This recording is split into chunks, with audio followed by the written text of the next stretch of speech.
ঘড়িতে এখন ৮টা বাজে। গুড মর্নিং বন্ধুরা, welcome back to my channel lifestyle diaries. কাল রাত থেকেই অনবরত বৃষ্টি হয়েই যাচ্ছে। সকালে ঘুম থেকে উঠেও দেখছি বৃষ্টি থামেনি, বৃষ্টি চলছে। তো এমন বৃষ্টি ওয়েদার কার কার ভালো লাগে বলো তো?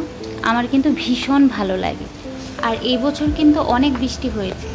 হ্যাঁ, বৃষ্টি হলে ভালো দিক যেমন আছে, আবার খারাপ দিকও কিন্তু আছে।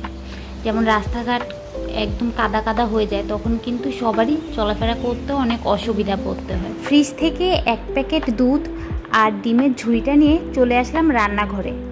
এখন কয়েকটা ডিম নিয়ে নিচ্ছি। দুপুরবেলা আজকে ডিম রান্না করব। যে কয়টা ডিম রান্না করব সেগুলো আমি ঝুড়ি থেকে এক এক করে নিয়ে নিচ্ছি।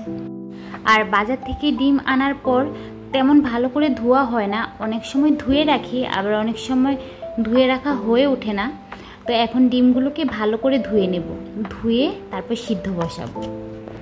প্রতিদিন ঘুম থেকে ওঠার পরই সকালে কে কি নাস্তা করবে বা দুপুরে কি রান্না করব, এগুলো নিয়ে না চিন্তায় পড়ে যায় যে আজকে কি রান্না করব। ফ্রিজে তো কয়েক রকম সবজি আছে, বা কোন মাছটা রান্না করব, বা মেয়ে কি খাবে, ছেলে কি খাবে, হাজব্যান্ড কি খাবে। তো এগুলো না প্রত্যেকটা মেয়ের সাথেই হয়, শুধু আমার সাথে নয়, প্রত্যেকটা মেয়ের সাথেই হয়ে থাকে।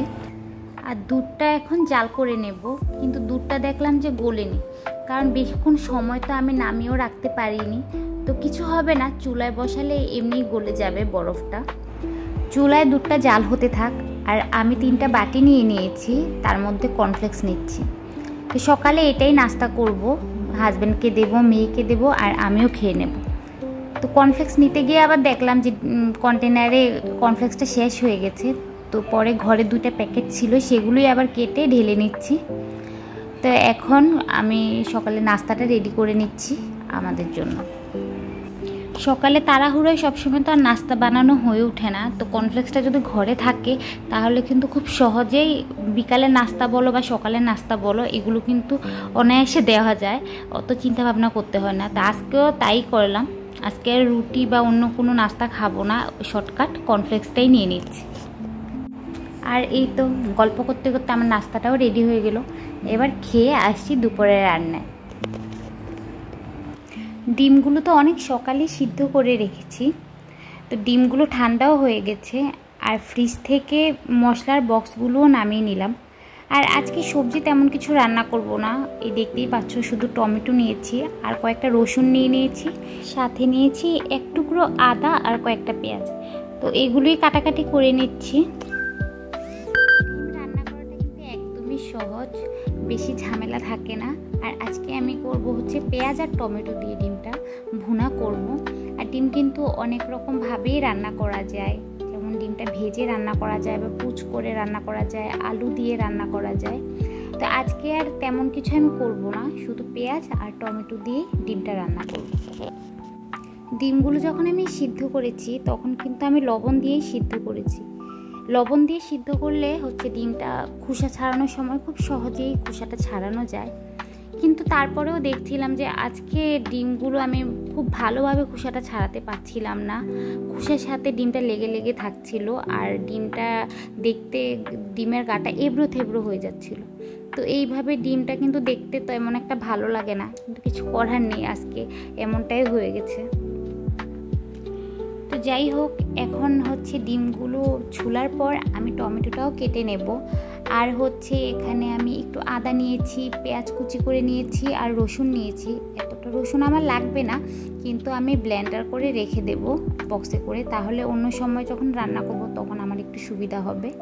তো এখান থেকে আমি কিছুটা রসুন, আদা, আর হচ্ছে কিছুটা পেঁয়াজ, জিরা, ধনে আর মরিচের গুঁড়া দিয়ে, মরিচের গুঁড়া না, ওই আমার ব্লেন্ডার করাই আছে মরিচটা। তো এখান থেকে কিছুটা মরিচ নিয়ে সব কিছু মিলিয়ে একটা পেস্ট করব হচ্ছে তরকারিতে দেওয়ার জন্য। আর এই রান্নাটায় কি হয়, যদি তোমরা চাও তাহলে কিন্তু কাজু বাদাম বা যে কোনো রকমের বাদাম, তারপরে কিছু কিশমিশ, এগুলোও তোমরা ওই পেস্টের মধ্যে দিয়ে দিতে পারো, তাহলে কিন্তু একটা মিষ্টি মিষ্টি স্বাদ লাগবে, ওইটাও খেতে খুব ভালো লাগে। তো আজকে আমি আর ওই রকম কিছু দিলাম না, শুধু এই দিয়েই একটা পেস্ট তৈরি করে নিয়েছি।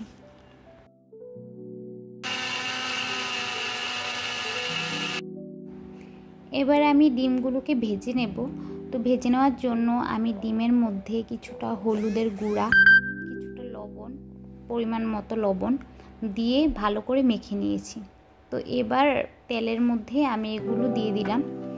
তো দিয়ে আমি একটু নাড়াচাড়া করে ভাজবো। ডিমগুলোকে নাড়াচাড়া করে ভাজবো, কারণ হচ্ছে ডিমগুলো যাতে চারদিক থেকে ভালোভাবে একটু লালচে লালচে ভাব আসে, সেই জন্যই আর কি একটু এপাশ ওপাশ করে ডিমটা ভেজে তুলে নেব। এখানে ডিমের ভাজিটা হচ্ছে যে যার পছন্দ মতো করে নেবে। কেউ যদি একটু কম ভাজতে চায় তাহলে কমও ভাজতে পারে, বা কেউ যদি একটু বেশি ভাজতে চায় তাহলে একটু বেশি করে ভেজে নেবে। এটা যার যার ইচ্ছে মতো। তো আমি কিন্তু কড়াইতে আর একটু তেল দিয়ে দিয়েছি, দিয়ে তার মধ্যে একটু হলুদ গুঁড়া দিয়ে দিয়েছি, আর এখন হচ্ছে পেঁয়াজ কুচিগুলো দিয়ে দিলাম। দিয়ে আমি একটু লাল লাল করে ভেজে নেব।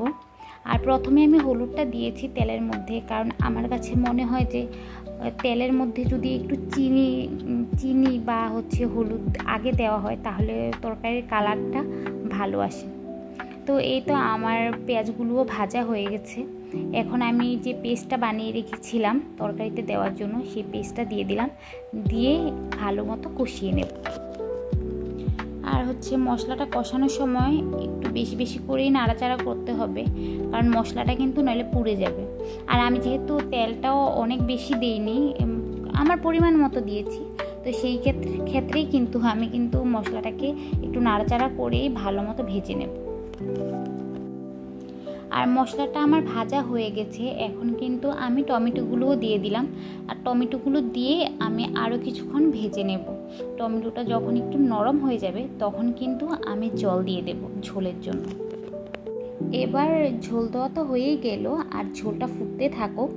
রান্না আমার 80% হয়েই গেছে, আর হচ্ছে ঝোলটা ফুটে উঠলে আমি ডিমগুলো দিয়ে দেব, আর লাস্টে বাকি রইল গরম মশলা।